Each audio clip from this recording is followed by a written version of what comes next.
how people handle themselves at funerals. So what to do with the coffin. A coffin can take up a lot of space, and if you don't die tomorrow, well, I should probably knock on wood because, you know, I like to just get the thing finished before I croak. The deathbed prattle panel. Nobody wants to go to a funeral for a great number of reasons. You know, maybe you really cared for the person, and you know, it's going to make you really sad. So I want to get this coffin done now because when my soul particles cross over to the other side, there's going to be like a whole new set of challenges over there, and I don't think I'm going to be interested in hands with their fingers crossed because, you know, I have no idea what I'm doing, but I'm hoping I do. And fear no evil. I've got just kind of like this bizarre little evil face down here. Well, that's what you can't fear because you don't want to go all through life just being afraid, right? Or you feel sort of compelled to go because it was a neighbor, and you know you get along with your neighbors, and you know maybe you weren't close to the person, but you want to show your respect. But I don't know if I want to like push it to one side of the basement and cover it up because I'm going to probably want to get it out now and then, like, you know, when family members come over for like Thanksgiving or Christmas, I'd be like, hey, come on down in the basement and see my coffin, man, you know. The naked mark going through the tunnel of light.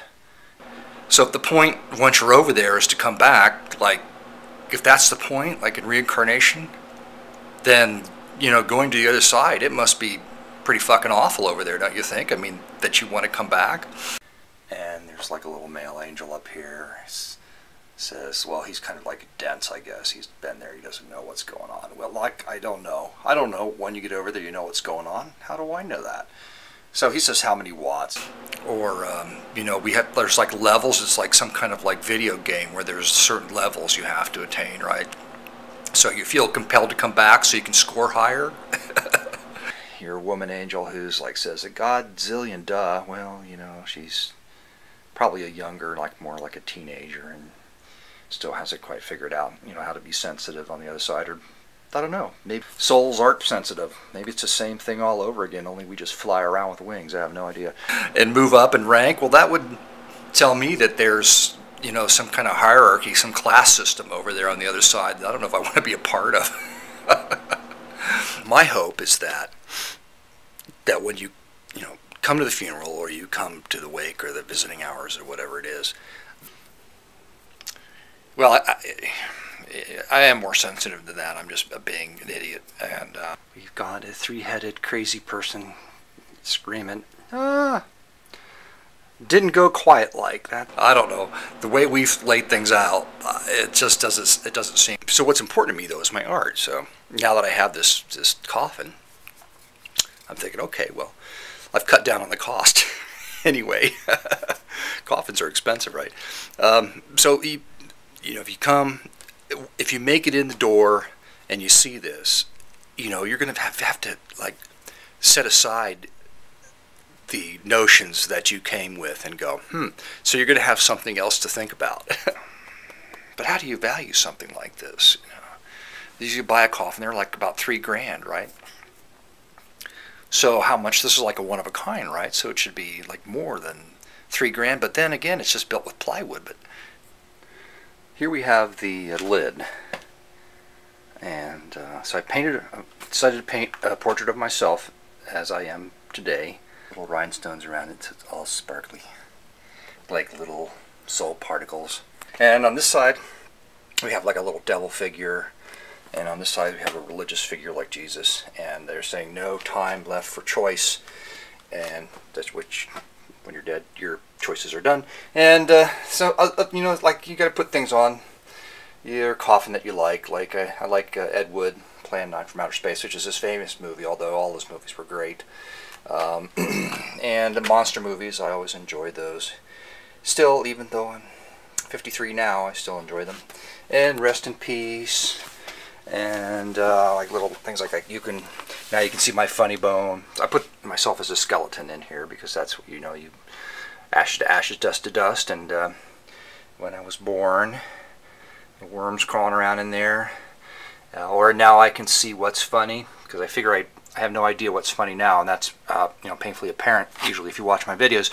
But when I die, perhaps it will all become clear to me in a rush, and I'll be really sad that I didn't go to comedy school or something like that. Anyway, so here I have an angel. It's on my pelvis bones down in my crotch area, and I don't even think I want to go into that because I really don't know why I did that. And with your mouth hanging open like, holy crap, and then you'll start complaining about something. It'll be too hot, it'll be too cold, Your soul will be hungry, or like you'll have this like, oh, do I want to go back and be like a dog or a rock, or something that you didn't learn the last time you were here, like something you bitched about the whole time, like a communist. You're going to be a communist.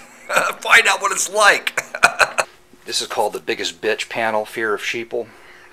And there's all my favorite communist and fascist and socialist. Like labels mean anything here. It's just all evil folks, and it don't work. When you look at this thing and ponder my life. And I think at that point, all the struggle kind of goes away, and you just see the life as a whole, and I don't know. And there's no, the other thing is there's no material on the inside. I don't intend to. I thought, I've got some old packing blankets. I thought maybe packing blankets would be okay, but I don't really care. Once I'm in the thing and rattling around, it doesn't matter. I really love my dogs. So far to date, and there may be more, but I love my dogs, and there's Bandit. That's the dog I had as a kid. Gracie, my Doberman, she's gone, and Mr. Burns, he's still there, a little mini pin, and of course Hoover, the Wonder Pug. You think, wow, at least he tried.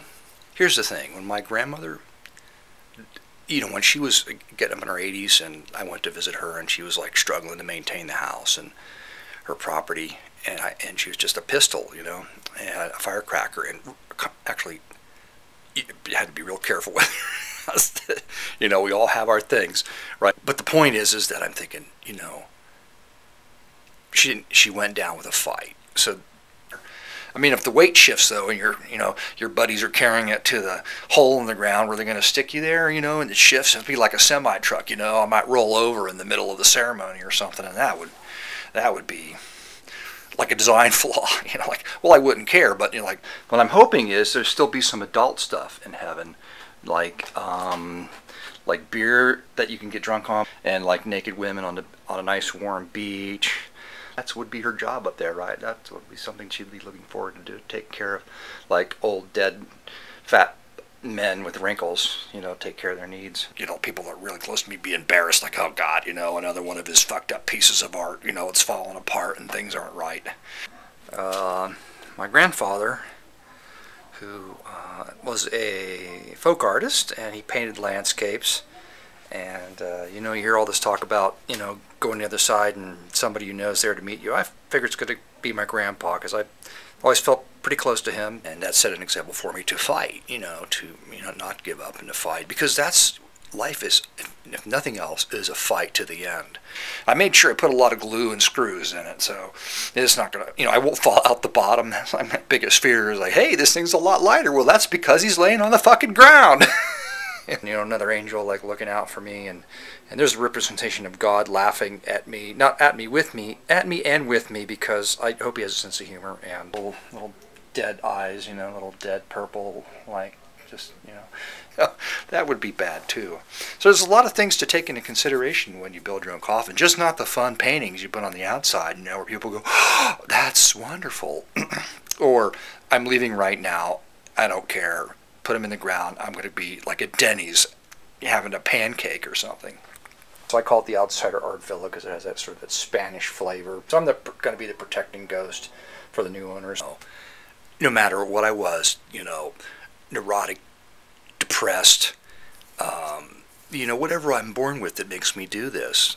A mass of colors and shapes, and kind of like an acid trip, I suspect. Not that I have any experience with that. It's just way too confusing. I decided to just, stop fighting it and stop trying to be something I'm not. Paranormal state of grace. And just do it, and try to make the best of it. So there's the motivation behind, building this thing. This is the inside of the coffin when the lid's open. It says, "Thanks for coming. Hope you had a swell time. See you at my funeral."